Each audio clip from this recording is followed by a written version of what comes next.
Hey guys, Sean here. Welcome to the F1 Word and to this week's Roundup, which is for the final time predominantly powered by Motorsport Week. As always, you can find links to all articles and sources used in this video down in the description. But before we get on to the news, I want to kick things off with what I suppose is actually a little bit of gossip, really, although it is coming from multiple sites and sources. Now, for the last few weeks, rumours have been swirling around F1 that Andretti was set to take control of the Alfa Romeo Sauber team, with claims that talks which have been pushed back were set to start again in Mexico. However, according to reports from AMUS Racer, race fans and the race, the potential buyout has collapsed and so will not be going ahead.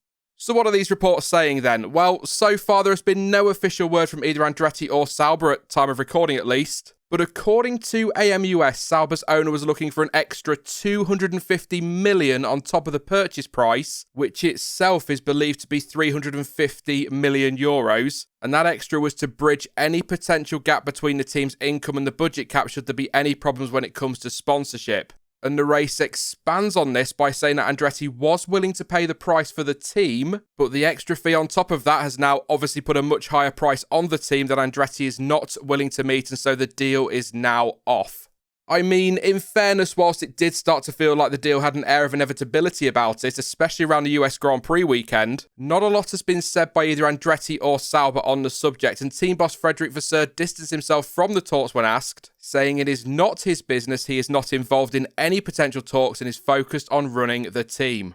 So, as things stand, the deal looks to be off the table, and with the rumours even going as far as to claim that Colton Herta was set to partner Valtteri Bottas next season, it now appears as though the path is once again clear for Guan Yu Zhou to take that second seat at Alfa Romeo, a seat he looked nailed on for before the Andretti-Sauber speculation started. Honestly, in many ways, it is a shame that the deal couldn't be done, and I'm sure there are many disappointed people out there, but I'm sure I'm not alone on this one. I think I'd much rather have seen Andretti come in as a brand new team and increase that grid to 11 teams. We need more teams. However, got to be said, given how much it would cost to get a brand spanking new entry into the sport, you can completely understand why buying an existing team is much more of an attractive prospect. For now, though, it is not happening, but given that Andretti seems pretty keen to find a way into F1, this may not be the last we hear about all of this. Meanwhile, Ross Brawn believes that the fan attendance at last weekend's US Grand Prix, estimated by the way to be around 380,000, has shown that a third race in the country would absolutely be feasible.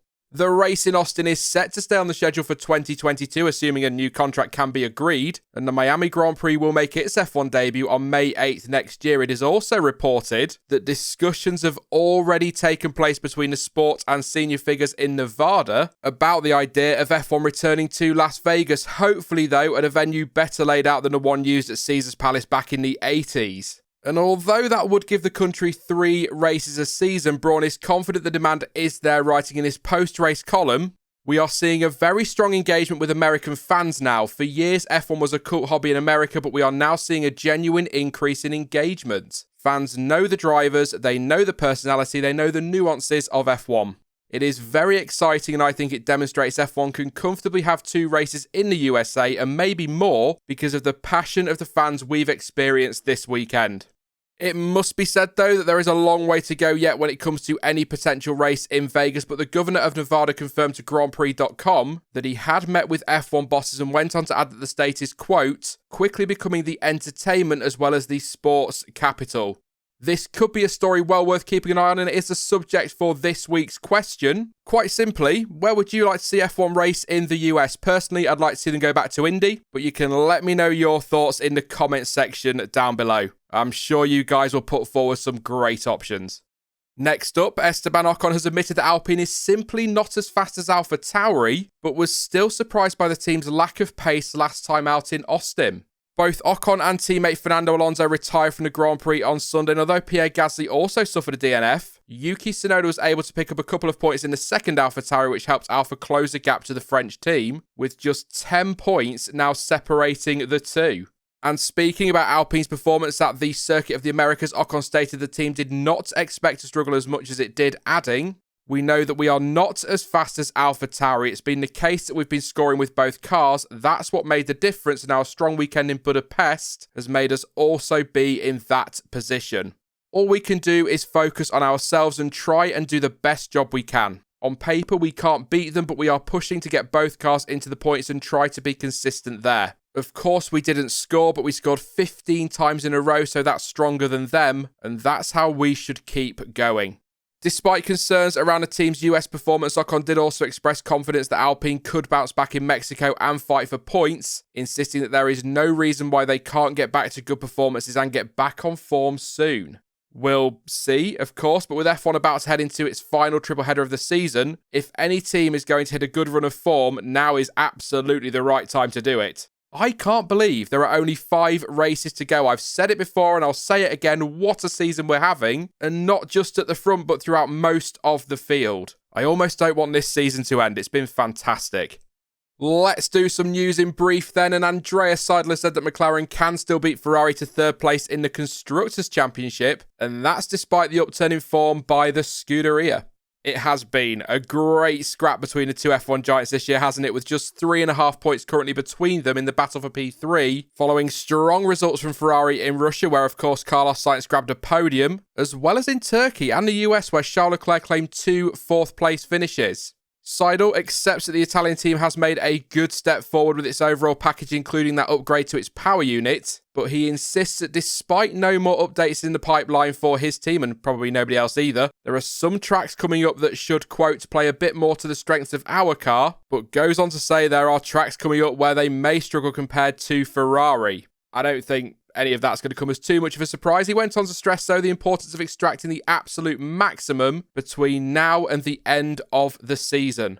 Meanwhile, according to Mattia Binotto, Ferrari's power unit disadvantage to the best unit on the grid is now, quote, not so dramatic, thanks to the new updates introduced in recent weeks. This one is so close, it could be even closer than the actual title fight, and I don't know what you guys think, but this one is surely going right down to the wire. Haas boss Gunther Steiner believes that when the team entered the sport back in 2016, it underestimated the potential of the American market. Now, despite growing interest in the sport across the pond and a number of US-based companies getting involved in the sport, Haas hasn't really seemed to embrace that, which, and I think we've discussed this before on streams, I must admit has always seemed really odd to me anyway, with title sponsors such as Rich Energy and Uralkali being the biggest sponsorship names on the car over the last couple of seasons. And Steiner admitted that the team neglected the American element a little bit initially because the interest grew quickly over the last couple of years and he, quote, didn't have a crystal ball to help him to see that growth coming. However, he adds that the team needs to focus more on the United States now there is the demand for F1, and although he does not feel Haas did a bad job, he hopes they can get a little bit of something from the American interest going forward. And finally, Jack Aitken is set to drive for Williams during FP1 at the season-ending Abu Dhabi Grand Prix. The Brit, who sustained injuries following a high-speed GT World Challenge crash at Spa in July, returned to competitive racing earlier this month and will become the second Williams driver after Roy Nissany get a shot in the FW43B. And in case you missed it last week, it is well worth a mention whilst talking about Williams that the team has also confirmed that Logan Sargeant has joined its driver academy. Sargeant competed in F3 this year and finished the season 7th in the standings, having taken 1 win for a total of 4 podiums and scored 102 points. And whilst he's at Williams, the American driver will take part in simulator work and assist with car development, becoming, quote, fully immersed into the team both trackside and at the factory in Grove. So, some great news there for both Aitken and for Sargeant, but although that's it for the Williams driver news, there is some more news courtesy of AlphaTauri. Red Bull Junior Liam Lawson has had a seat fit with the team this week in preparation for his first ever F1 outing at December's Young Driver Test in Abu Dhabi. Lawson, who took victory on his F2 debut in Bahrain earlier this year and currently sits 8th in the standings, will be getting behind the wheel of the A202, and it is expected that Yuri Vips will be driving for Red Bull in that same test, although that has not been officially confirmed at time of recording. I say officially because Franz Tost did say in an interview earlier this month that Lawson will be driving for AlphaTauri and Vips will be driving for Red Bull, but as far as I can see, there's been no official confirmation from Red Bull Racing themselves. But that might not come as too much of a surprise because Vips, of course, did test for Red Bull in Abu Dhabi at the end of last season. Elsewhere, we know that Pato O'Ward will be driving McLaren's MCL35M during the Young Driver Test as well after winning a bet with Zach Brown by grabbing his first IndyCar victory in Texas earlier this year. And to be fair, following a solid IndyCar season where he took 2 wins and finished 3rd in the standings. And when it comes to that Young Driver Test, I'm sure there will be plenty more announcements about it in the coming weeks. That is it though for this week's roundup then, but you can as always let me know your thoughts on any of the stories featured today in the comment section down below, and once again you can find links in the description to all articles and sources used. Now, I will be back next week with the Mexico City Grand Prix preview and reaction, but keep an eye on socials and on the community section here on YouTube on Monday for some news about the future of the channel. In the meantime, though, if you did enjoy this one, then please do leave a like, as it really does help the channel in its constant battle with the YouTube algorithm gods. And don't forget to subscribe so you don't miss out on any future uploads or streams. But as ever, thank you for watching. I've been Sean, this has been the F1 Word, and until next time, goodbye.